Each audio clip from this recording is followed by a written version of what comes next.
A paz do Senhor, queridos internautas, estamos na Secretaria da Igreja Assembleia de Deus de Araquari, Santa Catarina, Brasil, igreja essa e campo eclesiástico esse presidido pelo nosso pastor presidente, pastor Wilson da Cruz. E hoje estamos numa live com a participação do Departamento Teológico do campo de Araquari. Nosso coordenador, presbítero irmão Lucas, não pode estar presente, mas está conosco o nosso segundo coordenador, diácono irmão Ednei, que ali congrega na congregação do Gustavo. Esta noite estará ministrando a palavra do Senhor nos nossos corações. Nesse momento, então, estarei passando a irmão Ednei, que está dando continuidade a essa live. Que Deus abençoe, tenha uma boa live. Depois na tua.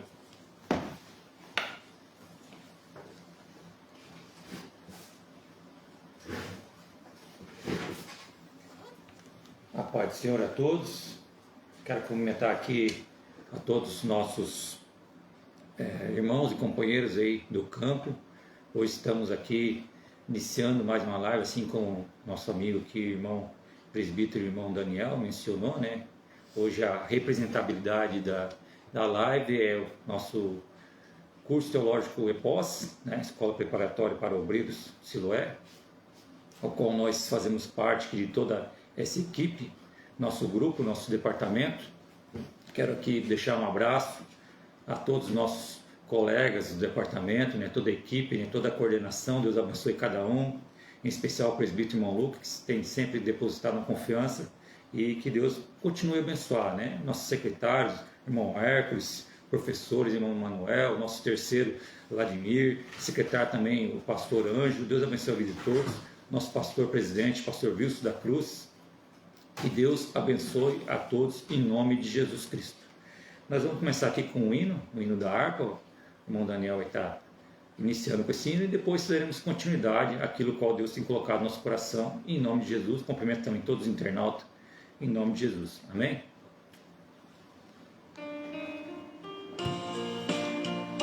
Aleluia.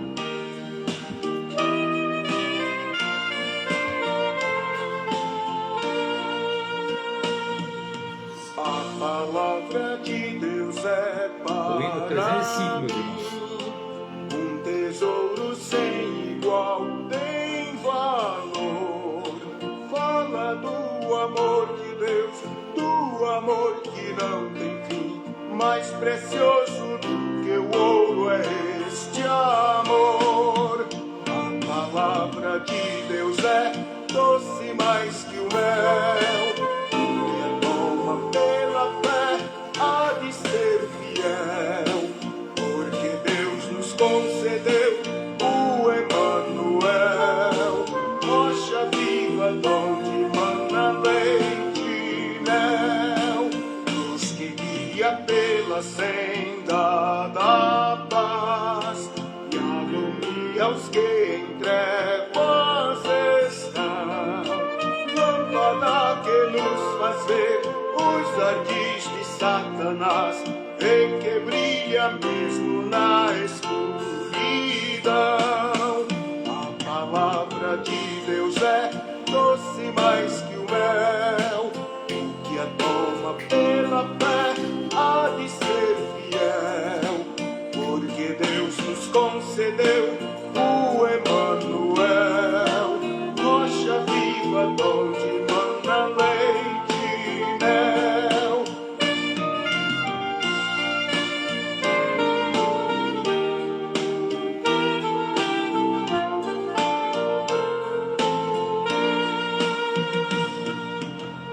Farol que sempre resplandeceu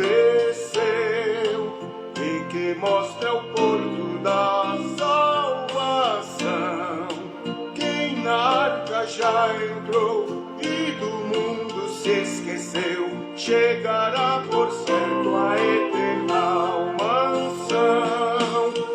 A palavra de Deus é doce mais que o mel, que a toma pela fé há de ser fiel, porque Deus nos concedeu o Emanuel, rocha viva donde mana leite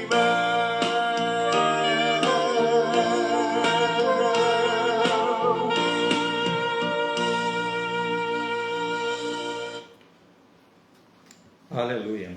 Glórias a Deus. Quero cumprimentar a todos mais uma vez com a paz do Senhor. Deus abençoe a todos. Já temos visto alguns que estão entrando na live, a irmã Cláudia, o irmão Lucas e a irmã Luciana. Deus abençoe a todos, né? Quero mais uma vez agradecer toda a nossa coordenação. Hoje nós estamos aqui com a participação, nosso departamento de teologia, ao qual hoje nós temos essa participação na live de sexta-feira. Que Deus abençoe a todos mais uma vez, em nome de Jesus.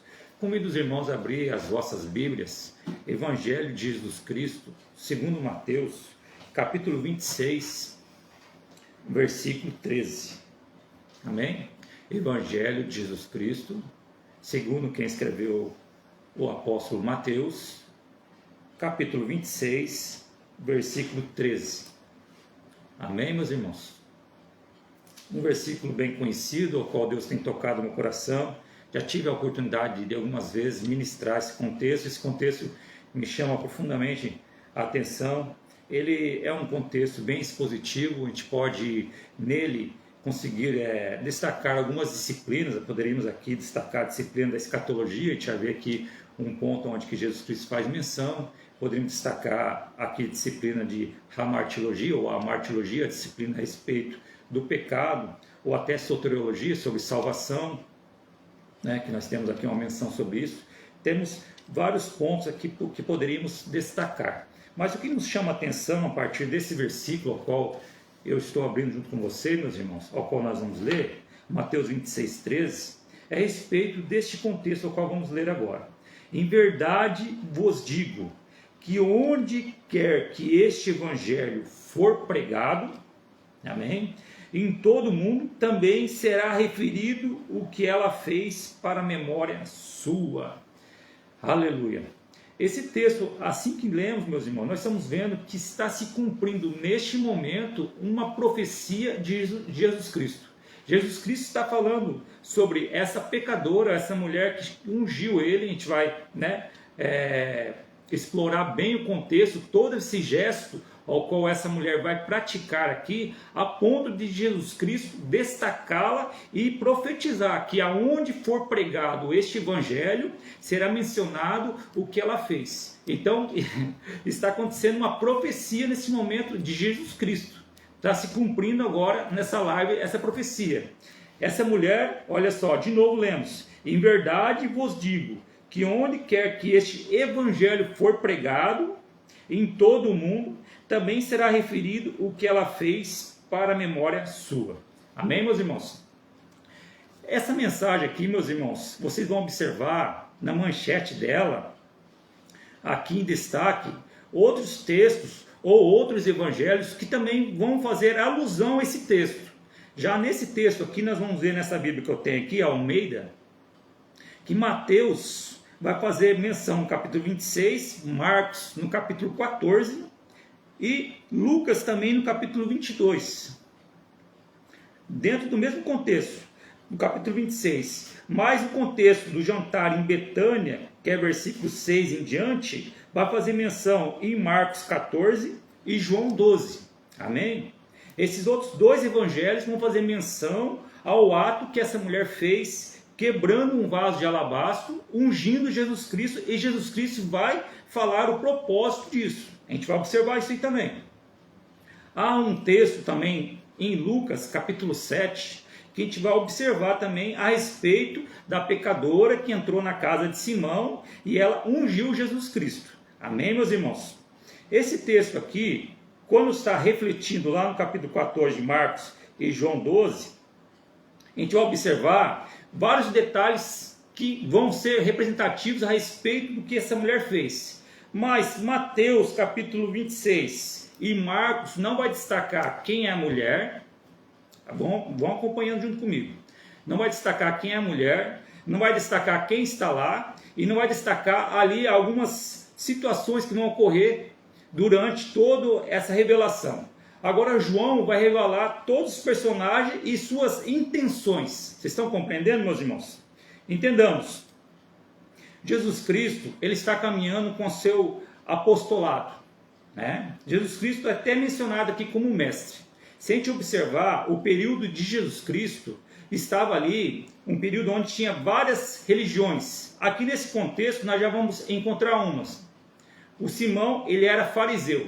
Nesse mesmo contexto, aonde que surge ali Jesus Cristo vai nascer, aonde começa a contar o ano zero, esse período é conhecido como período greco-romano.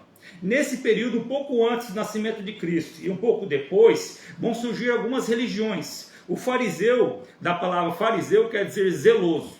Vai surgir também os saduceus, vai surgir os herodianos, que tinham uma tendência ao governo romano. Vai surgir também os essênios, que tinham uma tendência à cultura grega. E também vai ter algumas vertentes que vão sair do meio deles também. Como dos fariseus, vai sair os zelotes, que era um povo mais revolucionário, rebelde. Tem até a menção de um discípulo chamado Simão o Zelote. Esse povo, que era contra o governo que se instituiu naquele momento, o governo já no período de Cristo, que dominava era Roma, esses zelotes, eles eram contra toda essa imposição desse governo. Então, os zelotes é uma vertente, é uma raiz dos fariseus. A diferença entre fariseus e saduceus, a gente vai observar Paulo destacando isso nos capítulos 21, 22, ali para frente. Os saduceus, o próprio apóstolo Paulo vai destacar isso quando ele vai se advogar diante do governador Festo, depois diante do governador Félix, e depois diante do rei Agripa, o rei de Agripa. Paulo vai destacar que os saduceus não creem em ressurreição. Vão anotando aí, está lá no texto. Vamos puxar o texto junto depois. Eles não creem em Espírito Santo e eles não creem em anjos, os saduceus. Já os fariseus, eles creem. Então, Paulo vai falar, destacando que ele é da linhagem de fé, ou denominação, vamos dizer assim, dos fariseus. Amém, meus irmãos? Tá? Então, nesse ponto, Jesus Cristo, quando ele começa a levantar os primeiros apóstolos e começa a caminhar para aquele ensinamento, para daqui seria a iniciação da igreja, a igreja de Jesus Cristo, essa oficial, essa apostólica. Jesus Cristo, ele começa a levantar alguns discípulos. A primeira leva de discípulos são 12. Segundo a tradição, era necessário aquele que se intitulasse mestre tivesse um colegiado ou tivesse alunos. Assim também foi o Velho Testamento, quando a gente observa lá Eliseu e Elias, a gente vai ver a escola dos profetas. Então, no Novo Testamento, quando alguém era chamado de mestre, ele tinha que ter um colegiado. Então, Cristo, além de ter um propósito de levantar a igreja, né, em cima dos discípulos, ou os primeiros 12 apóstolos, que depois também a gente tem uma menção em alguns contextos dos 70 discípulos, que a gente vai ter em destaque lá na frente, de alguns que vão ser mencionados, né? Comecinho de Atos dos Apóstolos, tem o Barnabé, a gente vai ter também os cooperadores que andam com Paulo, a maioria deles participaram dos 70 discípulos. São informações extra-bíblicas a respeito dos 70, de que andaram nesse colegiado, mas os principais são 12. O que é interessante, meus irmãos, que Cristo, eu gosto muito de salientar isso, Cristo, ele cumpriu todos os propósitos dentro da cultura judaica e da religião judaica, dentro da Torá. Se a gente observar a menção de que viria, aleluia, né, um Salvador e que o cetro não se apartaria dele, a gente vai observar lá em Gênesis capítulo 49, nas bênçãos de Jacó sobre seus filhos. Judá é o quarto filho. A herança vinha para o primogênito, mas Judá, ele recebe a herança porque os outros 3 irmãos não eram dignos. E Judá, essa herança de que viria o Salvador a partir dele. E Jacó vai falar que o cetro não se apartaria dele. Tu és leão, leãozinho, e como leão velho, perseverar. Amém, meus irmãos? Por isso que lá em Apocalipse, a gente vai ver a menção de Jesus Cristo, o leão da tribo de Judá. Ele morreu como um cordeiro, mas voltará como o leão da tribo de Judá. Amém, meus irmãos? Então, Jesus Cristo está com todo o seu colegiado. E esse colegiado que vai caminhar com Jesus Cristo, 3 anos e meio, meus irmãos, basicamente, está acompanhando Jesus Cristo. E aonde Jesus Cristo vai, a maioria ou todos estão reunidos. Aqui está sendo feita a menção de Simão, o leproso. A Bíblia também não destaca que Jesus Cristo curou Simão leproso. A gente foi pesquisar, eu não encontrei nenhum texto ou alguma fonte segura para dizer que Jesus Cristo curou ele. mas o texto está dizendo que era Simão leproso. Então esse Simão aqui, que possivelmente teve a doença de lepra, estava curado. E nessa ocasião ele chama Jesus Cristo para um jantar. É interessante, meus irmãos, que os fariseus, boa parte, se aproximavam de Jesus Cristo para tentar pegá-lo em alguma contradição. Porque estes mesmos religiosos, eles não criam que Jesus Cristo era o Filho de Deus. Eles não criam que ele era o Machias, aquele que se referia o texto de Isaías, os textos do Velho Testamento, dos apóstolos, os profetas, ao qual faziam menção de que o Messias viria. Mas eles não criam, e Jesus Cristo veio, ele nasceu, ele se fez carne, habitou no meio de nós, ele cresceu, e ele passou por todo o processo, todas as etapas, aleluia, da inclusão ou do processo onde que destacava que ele era judeu. Amém, meus irmãos? No 8º dia, ele passou pelo contexto de Brit Milá, que é a circuncisão, o sinal. Ele ao 8º dia levado ao templo, vocês conhecem o texto, né? Ana e Simão estão lá. Simão, o sacerdote, né, que esperava segurar o bebê no colo, isso aconteceu, ele foi circuncidado, Jesus Cristo ao 8º dia. Segundo as fontes históricas, meus irmãos, aquele rito onde que o jovem precisava passar no seu período, ou idade de 12, 13 anos, para ser incluído na religião judaica, que é o Bar Mitzvah, segundo alguns contextos históricos, o período ao qual Jesus Cristo se destaca, que a Bíblia vai falar, que ele estava em Jerusalém, na festa de Pentecoste, onde os judeus se reuniam, e Jesus Cristo ficou disperso por 3 dias dos seus pais, Maria e José. Ele tinha 12 anos. Segundo a história, meus irmãos, entendam comigo, tá? O registro está na Bíblia, e a história do que a gente vê por fora, do que se levanta a respeito disso, a grande possibilidade de Jesus Cristo ter passado pelo Bar Mitzvah, foi nesse período. Com 12 anos ele estava no templo, e no templo ele estava indagando com os grandes doutores. E a Bíblia vai falar que Maria, quando encontra ele fala para Maria: não sabia que eu estava tratando dos negócios do meu pai? Né? Ela como mãe preocupada com seu filho, 12 anos. Segundo alguns historiadores, eles creem que esse foi o seu Bar Mitzvah. O Bar Mitzvah quer dizer filho do mandamento. Esse rito acontece quando o jovem, na sua idade de 12, 13 anos, ele estuda a palavra de Deus, o texto do Velho Testamento, os profetas, estuda as histórias, estuda principalmente o Pentateuco, a Torá. E ali, quando ele chegar a essa idade, ele tem que passar pelo rito para ele ser aprovado e incluído, aleluia, no grupo judaico. 12 a 13 anos. O Bar Mitzvah é como se fosse um vestibular. Chegava lá, aqueles grandes doutores, os sacerdotes, os escribas, chegavam para o jovem e faziam perguntas para ele. E ele tinha que responder, segundo aquilo que ele aprendeu. E alguns se destacavam e eram retirados aos pés ou aos mestres, como Paulo vai ser destacado, ao qual ele se refere ali ao mestre Gamaliel. Né? Fui criado aos pés do mestre Gamaliel.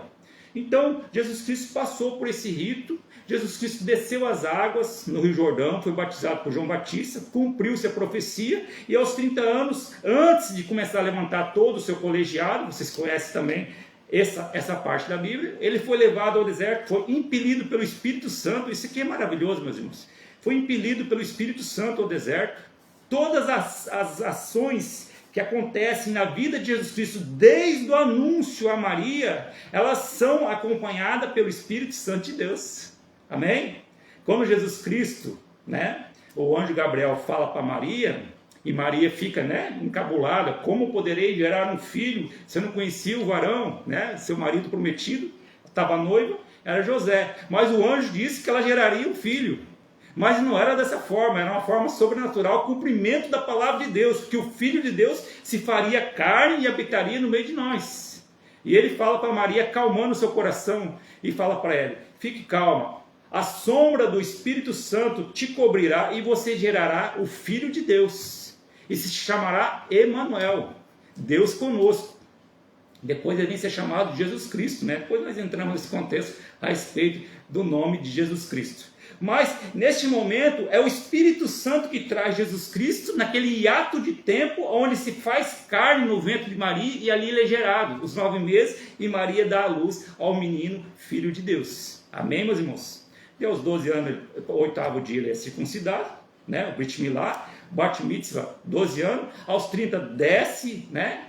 As águas, ali o Espírito Santo de novo se faz presente. Amém, meus irmãos? Depois ele é levado ao deserto pelo Espírito Santo de Deus, e no deserto vocês conhecem a história, ele é tentado por 3 vezes, e ali ele combate, né, ferrenhamente com o nosso adversário, Satanás, e pela palavra e pela graça de Deus, a qual Deus dá sempre para o seu filho, ele vence o inimigo ali na tentação, naquelas 3 tentações, e a partir dali ele começa a levantar o seu colegiado.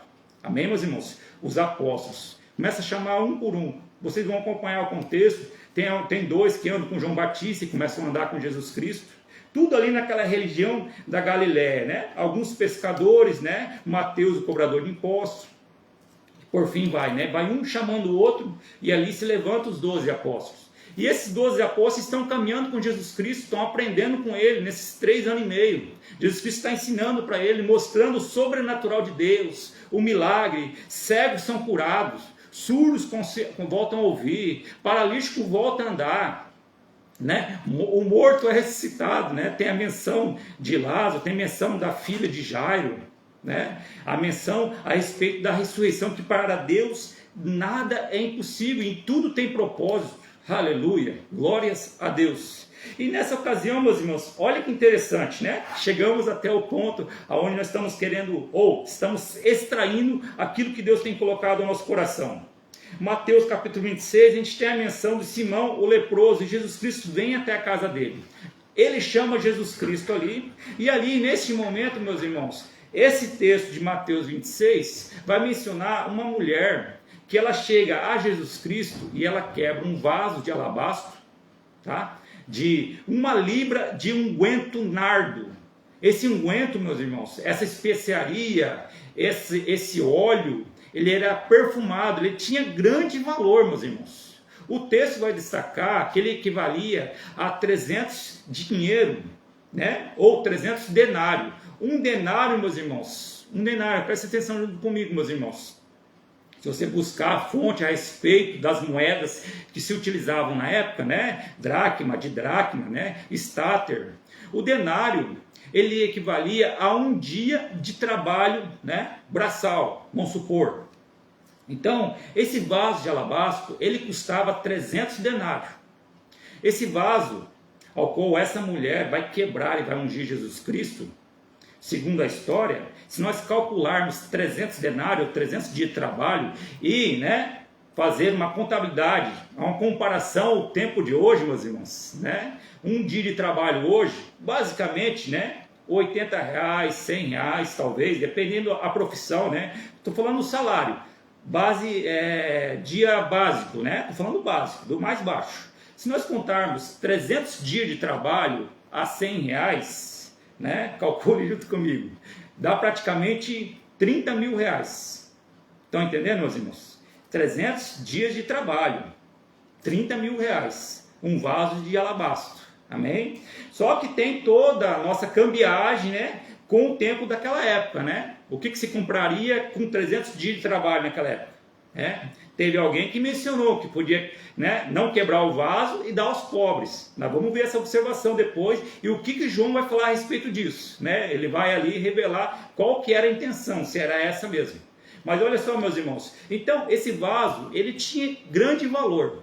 Segundo a história, meus irmãos, o porquê que essa mulher carregava um vaso de alabastro? Segundo a cultura da época, algumas famílias, eles criam que esse vaso de alabastro, quando a moça jovem, a judia, ela carregava isso no peito dela, como se fosse um colar, ela estava avisando que ela estava preparada para casar. Por quê? Porque esse vaso, ele era quebrado num momento muito significativo na vida dessa moça. Ele era quebrado no seu dia de núpcia.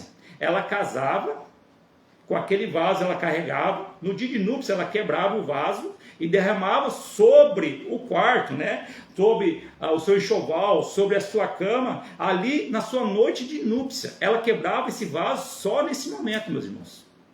Estão compreendendo? Olha só a importância, nós vamos chegar lá.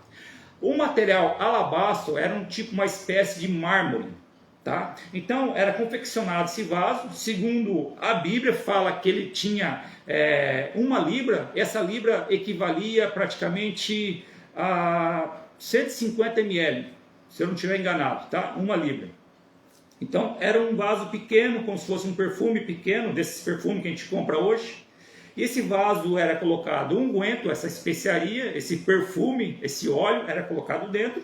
E ali ele era lacrado, meus irmãos, tá? Esse vaso era lacrado, ele não tinha como o vaso de hoje que você abre ali, rosqueia e fecha de novo. Não, ele era lacrado, só poderia ser quebrado ou aberto uma vez só. Então ele era lacrado.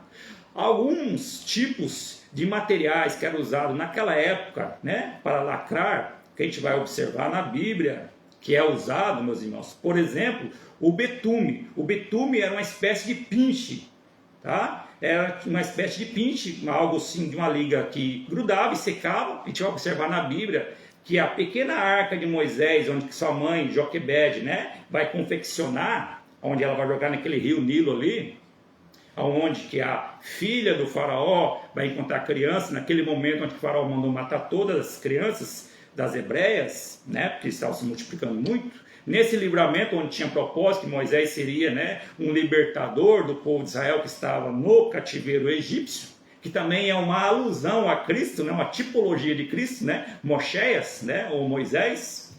Então ali ele foi betumado com esse pinche, que é também um derivado do petróleo, meus irmãos, tá? Feria-se a rocha ou encontrava algum lugar onde que tinha a fonte desse pinche e se extraía, né, esse pequeno betume, ou essa porção de betume. A arca de Noé também foi betumada. Então, se utilizava essa tecnologia, o betume. Então, esse vaso de alabastro, ele foi trancado por alguma liga, possivelmente o betume, tá bom, meus irmãos? Isso é tradição, tá? Essa mulher está carregando o vaso de alabastro. Ela teria que quebrar na sua noite de núpcia. Olha só, meus irmãos, qual era a importância desse vaso? Ela carregava para quebrar sua noite de núpcia. Então tinha valor, né, sentimental e valor, né, monetário, né? Porque 300 dias de trabalho não era qualquer um. Só que o nardo era uma especiaria muito cara, então a família usava isso aí como dote. Então a família tinha muito dinheiro, comprava o melhor óleo. Ela tinha pouco dinheiro, comprava o óleo mais barato.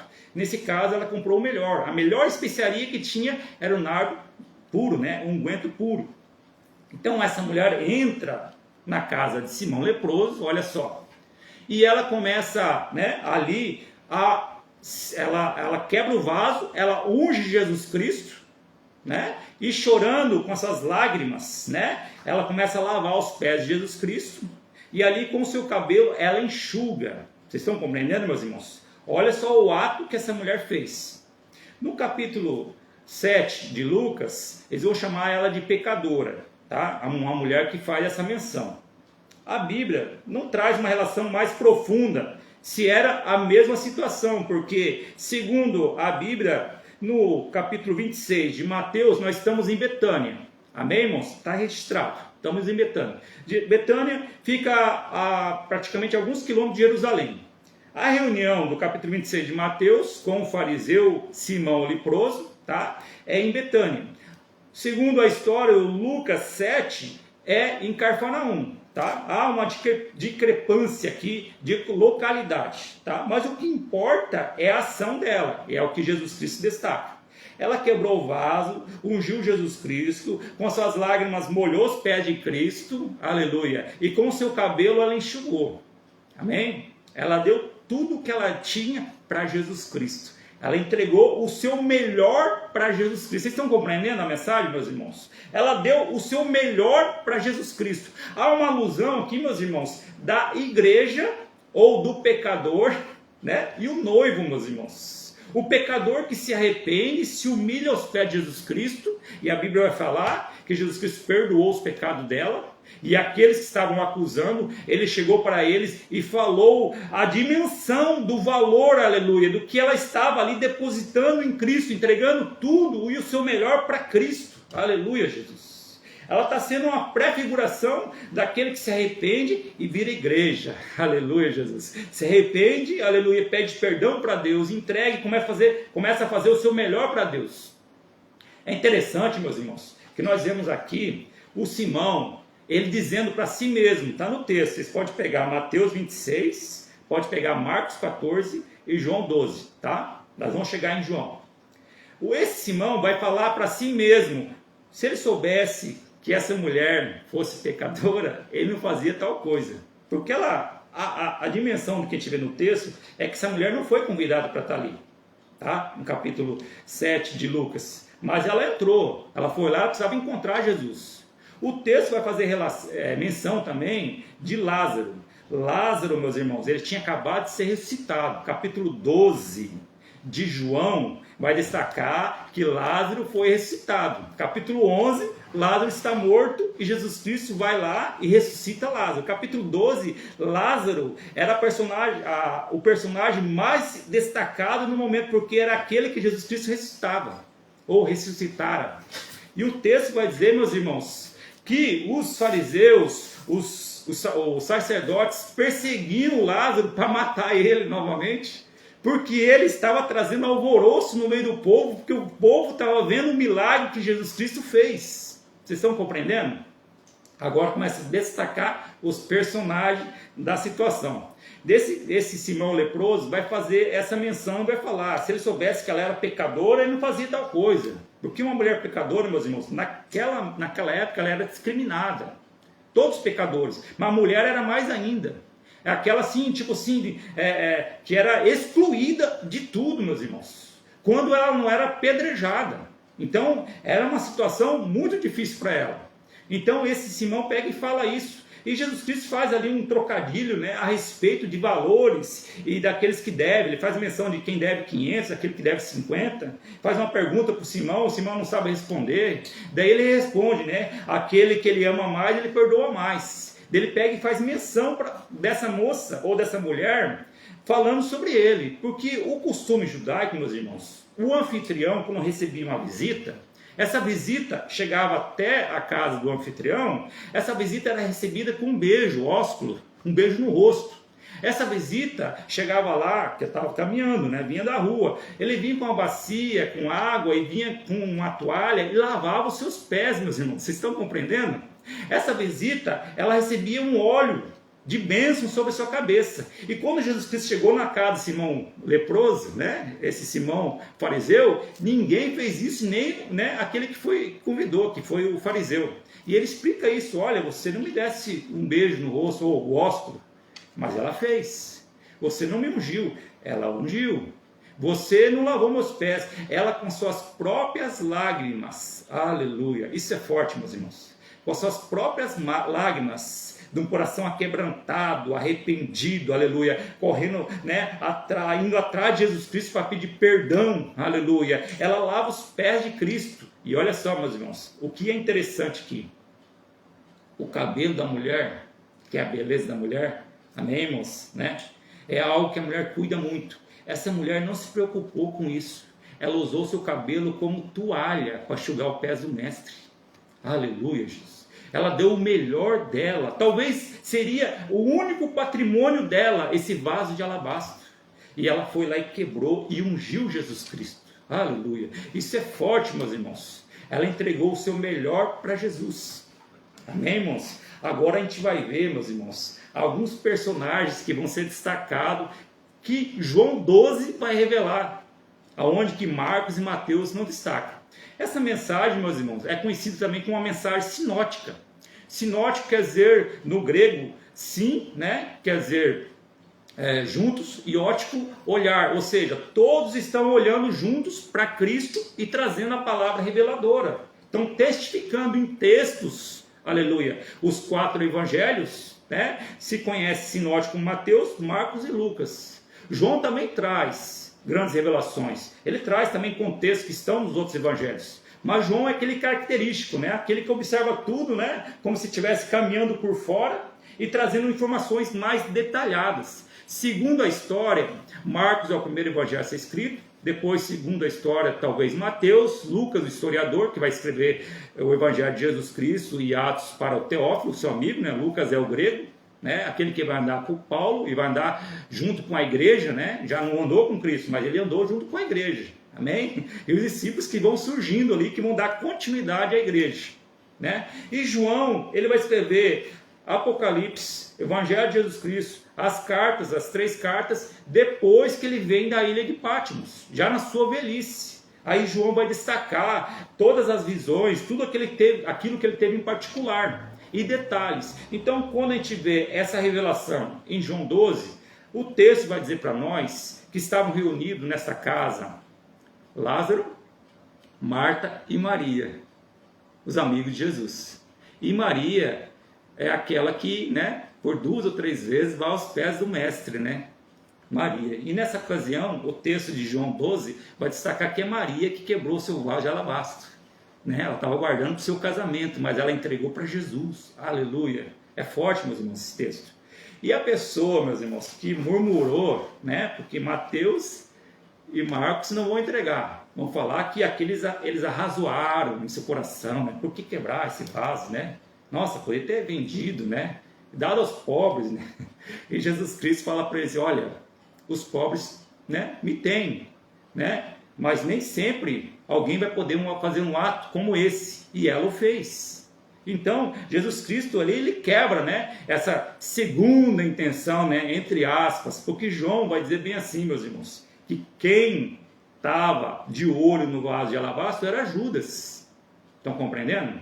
E ele ainda vai destacar algo, assim, um currículo dessas malfeitorias do apóstolo Judas, né? Aquele que vai trair Jesus. Ele vai dizer que Judas era aquele que carregava a bolsa, né? Ou vamos dizer assim, o tesoureiro do grupo dos 12. E ele já metia a mão na bolsa. O que a gente aprende aqui, meus irmãos? Algo muito forte, e poderíamos trazer aqui a disciplina de hamartiologia, a doutrina do pecado.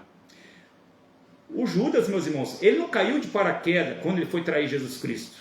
Ele já tinha no seu coração aquela raiz, sabe, de corrupção. Ele já vinha cometendo delitos. A Bíblia vai dizer que teria que acontecer a traição. Poderia ser qualquer um, porque a Bíblia não destaca, né, antecipadamente, Velho Testamento, quem o trairia, né? Tem um texto de Isaías que fala, né, que foi vendido por 30 moedas. Né? Ainda tem alguns que fazem uma menção a respeito de José, que não foi 30 moedas, foi 20, né? Tem essa alusão também, né, a respeito de quando Cristo foi vendido, né? Foi entregue, foi traído. Então, Judas, ele não caiu de paraquedas, ele já tinha no seu coração já esse indício, né? Segundo a Bíblia, tanto João, se não me falha a memória, e Atos dos Apóstolos, vai dizer que ele se arrebentou no meio. Né? Aqui entra um pecado muito sério, o pecado do suicídio. O suicídio, ele não tem perdão. Agora você vai perguntar, Dinei, por que não tem perdão ao suicídio? Porque a pessoa só tem oportunidade de se arrepender e confessar o pecado em vida, meus irmãos. Tá? Depois que partiu dessa terra, meus irmãos, é só o julgamento. E nós não podemos julgar quem vai para o céu ou vai para o inferno. Mas se partir dessa terra sem confessar o pecado, meus irmãos, não há outro destino senão a eternidade sem Deus. E uma pessoa que se suicida, tira a própria vida, ela não tem a oportunidade de se arrepender, porque não houve tempo. Ela tirou a própria vida. Eclesiastes vai dizer bem assim: enquanto há fôlego de vida, há esperança. Vocês estão compreendendo, meus irmãos? É necessário o pecador confessar os seus pecados e se arrepender para alcançar o perdão de Deus. Confessar Jesus Cristo. Estão compreendendo, meus irmãos? Então, segundo esses 2 textos, vai dizer que Judas se arrebentou no meio. Dá uma alusão que ele se suicidou. Amém, irmãos? Tá? Então, Judas poderia ser o traidor, mas ele não precisava ter, né, tido esse triste fim, né? Como Saul também, né, se atirou a espada, né? Não precisava ter tido esse triste fim. Poderia ter pedido perdão para Jesus Cristo, poderia ter ido até a cruz, meus irmãos. Estamos fazendo aqui uma possibilidade, tá? Mas o que é fato, meus irmãos? Judas estava cobiçando o vaso de alabastro. E João fala, não, ele já era assim, ele já metia a mão na bolsa. ele já andava errado. Estão compreendendo, meus irmãos? Judas olhou para aquilo que a mulher entregou para Cristo. Teve inveja, quis desejar aquilo, né? Até criou uma falsa ilusão de que aquilo seria vendido para os pobres, né? Não seria, meus irmãos. Ele estava de olho, ele era corrupto, infelizmente, meus irmãos. Infelizmente, andou com Cristo e não se converteu. É forte, hein, meus irmãos? Entramos agora num texto aqui profundo, né? Quantos que estão andando com Cristo e não se convertem, né? Ainda carregam seus pecados de estimação, né? Junto contigo, não confessa o pecado, não deixa o pecado, não limpa o coração, não perdoa, não pede perdão. Meus irmãos, é terrível, meus irmãos. Por que a Bíblia mostra os exemplos bons e os exemplos ruins? Para que nós viemos ser vigilantes, meus irmãos, e entender que é necessário se arrepender e confessar o pecado hoje, não amanhã. Não se preparar, amanhã eu faço, né? Como eu dizia em alguns momentos da minha vida tortuosa, antes de aceitar Jesus Cristo, né, que eu bebia. Amanhã eu paro de beber. Não, amanhã eu mudo. Não, meus irmãos, o tempo é o agora, tá? Não é daqui a pouco, não. É o agora, se arrepender, deixar o pecado. E aqui, meus irmãos, olha só que interessante. O vaso, meus irmãos, na Bíblia várias vezes é mencionado. Aqui é interessante a gente observar isso. O vaso, meus irmãos, ele é composto por barro. E qual que é o elemento do barro? A água e terra. Amém, meus irmãos? Ele é confeccionado para ter uma utilidade. Amém, meus irmãos? Eu creio que alguém já tá entendendo a mensagem. Aleluia. O vaso ele é confeccionado para ele conter ou carregar algo. Amém? Neste caso aqui, o vaso estava carregando um perfume, um óleo, um unguento. O que o óleo hoje representa? É o Espírito Santo de Deus, é a presença de Deus. A Bíblia vai dizer para nós, meus irmãos, quando Jesus Cristo falou para Ananias lá orar, né? Orar por Paulo, que era Saulo, né? Ele estava na casa de Judas, na rua direita. E Ananias até questionou, não, mas tem falado muito dele. Ele tem tocado terror aí, ele tem matado os cristãos, tem perseguido a igreja. Daí Jesus Cristo fala para Ananias, vai, porque é vaso escolhido.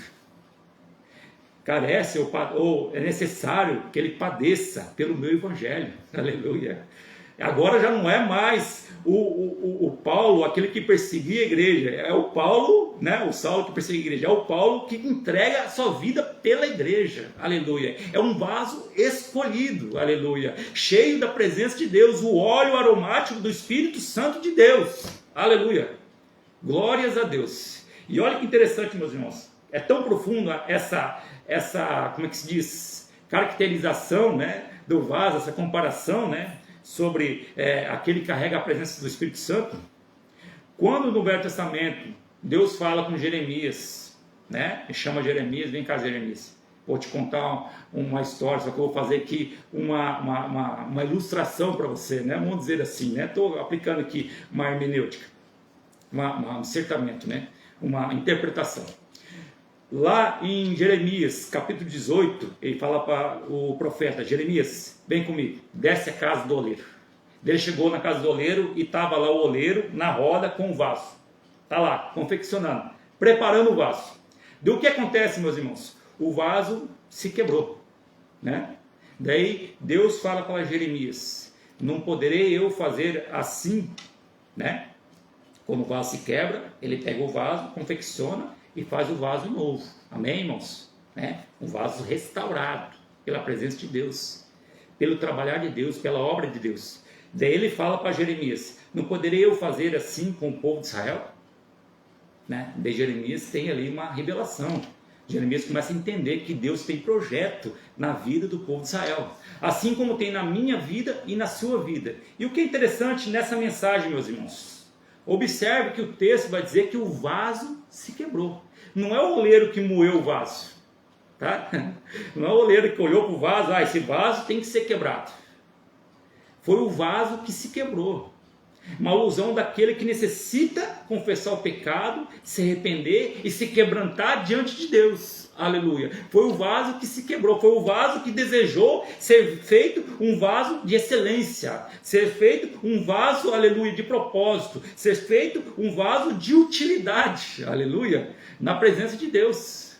O vaso se quebrou, né? Pode Deus, né, quebrar o vaso? Pode, claro que pode, né? Existem outras, né, situações onde que Deus quebra o vaso, sim, quebra. Quando a pessoa não se converte, a pessoa ouve a palavra e tem pessoas orando por ela, uma família, uma esposa, né, uma mãe, um pai, um filho, e essa pessoa de coração duro não se quebra diante de Deus. Deus permite, né, muitas vezes, essa pessoa passar por situações como um hospital, uma enfermidade, um presídio, né, pelas suas escolhas talvez, e ali ela é quebrada ou quebrantada, né? Porque ainda Deus tem misericórdia. Houve orações colhidas diante de Deus por aquela alma, aleluia. Assim como a igreja hoje, que ora por muitos desses. Então, nessa situação, Deus quebra o vaso, Ele pode quebrar o vaso. Mas Deus espera de mim, de você, ou de todo aquele que ouve o Evangelho, se quebrantar diante de Deus, aleluia. Quebrar aquele vaso que é onde carregava, né, toda aquela bagagem mundana, né? Deus tira tudo, Ele quebra, Ele moe, Ele modela de novo, né? O vaso tem que ter água, né? Não tem? A água é a palavra, meus irmãos. A água é a palavra de Deus, aleluia. A matéria é a carne, somos nós, nossa carne ser quebrantada diante de Deus, lavada pela palavra de Deus. Daí o oleiro, né, confecciona o vaso, ele vai confeccionando, vai moldando o vaso, né? Vai tirando aquela pedrinha de tropeço, né? Fechando aquela brecha, aquela rachadura, aleluia. Posso sentir a presença de Deus, aleluia. Deus seja louvado, Deus seja louvado, aleluia. Um dia Ele fez isso na tua vida, Ele fez na minha vida, aleluia. Onde o mundo queria quebrar esse vaso e jogar no lixo, né? Mas Deus olhou com um olhar de misericórdia, olhou e falou assim: não, vai dar um vaso bom, vai ser um vaso bom na minha obra, vai ser um vaso bom, aleluia. Olhou para nós, né? E ali encheu da água, que é a palavra de Deus, né? A roda que é o Espírito Santo, né? Que vai trabalhando, que é o Espírito Santo que convence do pecado, da justiça, do juízo. Agora está um vaso bom, né? Oh, que vaso bonito, né? Olha só, né? Olhou para mim, para você, que vaso bonito. Agora eu vou encher da minha presença. Ele enche da unção do Espírito Santo. Aleluia. Ele enche você, a tua vida, da unção do Espírito Santo. Aleluia. Então é um vaso, aleluia, na mão de Deus. Pensa, um vaso na mão de Deus. E Deus é maravilhoso. Ele é tremendo. Para Deus nada é impossível. Ele pode fazer um milagre hoje na sua família. Ele pode restaurar a sua família hoje. Ele pode livrar de tudo que é mal. Ele pode curar, Ele pode libertar, Ele pode transformar. Ele pode curar de uma enfermidade terrível.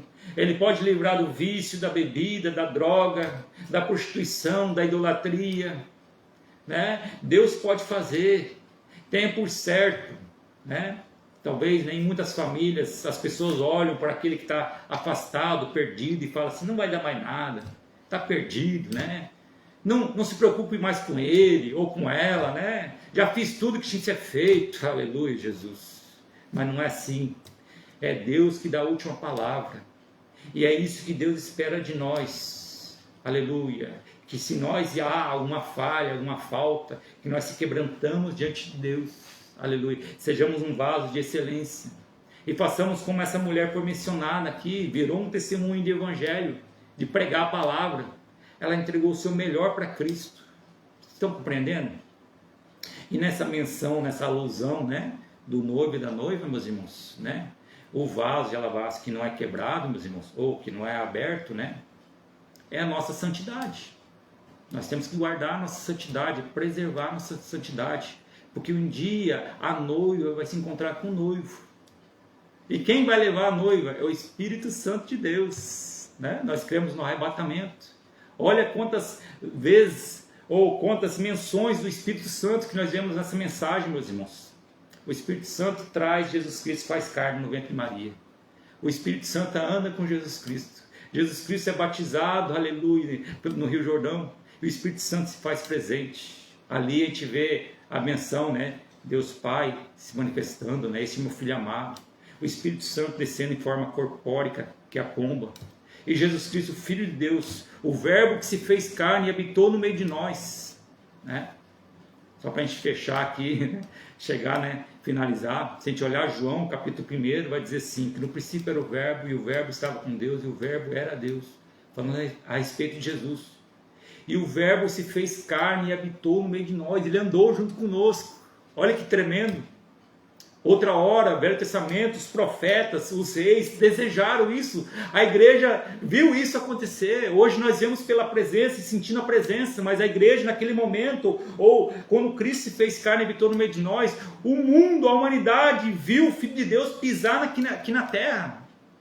Até então o homem desejou tanto ver a Deus, né? Assim como Moisés e muitos outros não conseguiam ver Deus na sua plenitude. Foi necessário o Filho de Deus fazer carne, aleluia, para que na nossa capacidade medíocre, né, ilimitada, humana, pudesse vê-lo face a face, né? Felipe fala isso. Já vamos finalizar. Felipe fala, né? Mostra o Pai que nos basta. Jesus Cristo fala, estou há tanto tempo convosco e não tem me reconhecido.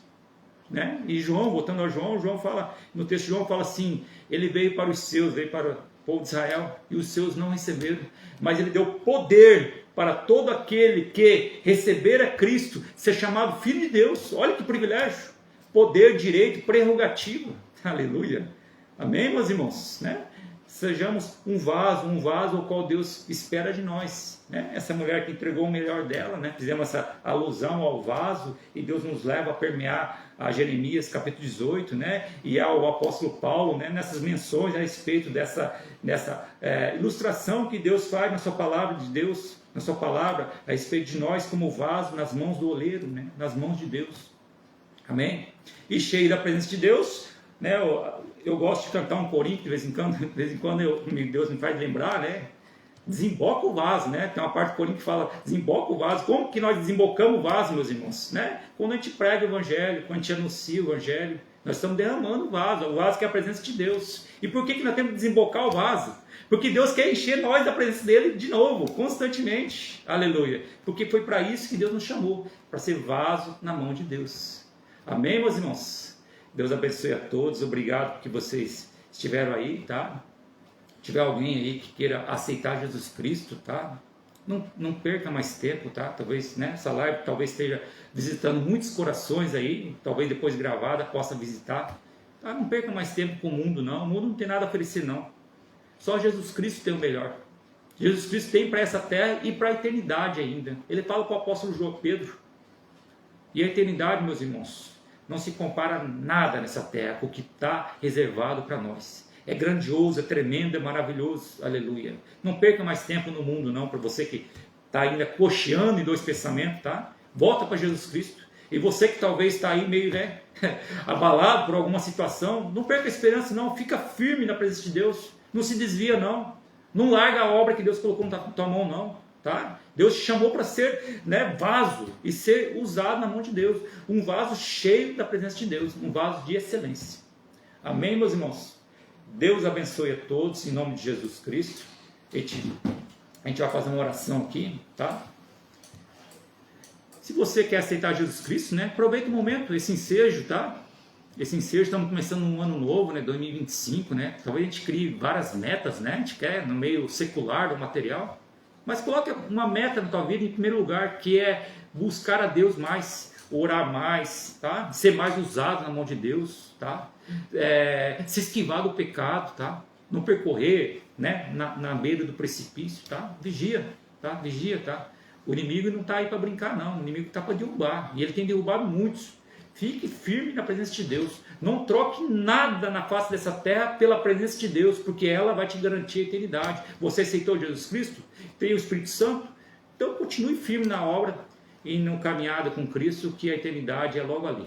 Oremos. Senhor nosso Deus, nosso Pai, obrigado por essa rica oportunidade a qual podemos estar aqui, Senhor. Eu não conheço o coração no qual as pessoas estão ouvindo lá do outro lado, Pai. Mas Tu o sabes, Tu és onisciente, onipresente, onipotente, imutável, transcendente, eterno, perfeito, coexistente, Pai da eternidade. Tu pode todas as coisas, Pai. Entra com providência sobre essa necessidade, Pai. Faz a obra por completo. Cura, liberta, transforma, restaura, meu Pai. Tira, meu Pai, dos caminhos tortuosos. Abençoa essas famílias, Pai. Dá força, bom ânimo, meu Pai, nas adversidades, Pai. Abastece, meu Pai, da Tua presença. Enche da Tua presença, meu Pai. Resgata aquele filho perdido, ou aquela filha perdida que se desviou do Teu caminho, Pai. Talvez está perdida em alguma situação, Pai. E pensando que talvez não há mais possibilidade, meu Pai, de mudança, mas há sim. O Senhor é aquele que dá a última palavra, Pai. Entra com providência sobre essa necessidade ao qual teus filhos estão apresentando, meu Pai. Continua a abençoar essa obra, o campo de Araquari, nossos líderes, nossos pastores. Assim nós lhe pedimos e desde já agradecemos em nome de Jesus. Amém? Quero passar aqui para o nosso irmão aqui, presbítero, irmão Daniel, e obrigado pela oportunidade, em nome de Jesus. Amém, queridos. Ouvimos uma palavra abençoada nos nossos corações. Queremos lembrar os queridos irmãos que amanhã à noite, no nosso templo sede, nós temos um grandioso culto ao Senhor. Você é o nosso convidado para estar presente juntamente aqui conosco. Queremos agradecer Diácono Ednei, que é o nosso segundo coordenador da Escola Teológica do Campo de Araquari. Esteve aqui essa noite nos trazendo uma maravilhosa palavra de Deus aos nossos corações. Gostaríamos também de lembrar que domingo pela manhã nós temos a nossa grandiosa consagração. Não esqueçam, venha estar juntamente conosco, louvando e também orando juntamente conosco na manhã. Já às 6 horas a igreja já está aberta, aguardando você que deseja estar juntamente conosco, orando e agradecendo ao Senhor por esse ano que já iniciamos com oração. Amém? Lembrando que logo após a nossa consagração temos já a Escola Bíblica Dominical. Também, logo mais à noite, o nosso grandioso culto da família. Venha adorar o nome do Senhor com a sua família. Amém? Que Deus abençoe, que possa abençoar cada um que esteve presente nessa live, que compartilhou. Se Deus é por nós, quem será contra nós? Se o inimigo de nossas almas atravessar, a igreja passa por cima. Em nome de nosso Senhor e Salvador Jesus Cristo. Amém e amém. Que o amor de Deus, a paz de nosso Senhor Jesus Cristo e a comunhão do Espírito Santo seja com todos, e todos dizem amém. Amamos vocês, sabe por quê? Porque Ele nos amou primeiro. Que Deus abençoe, tenha uma boa noite na paz do Senhor Jesus.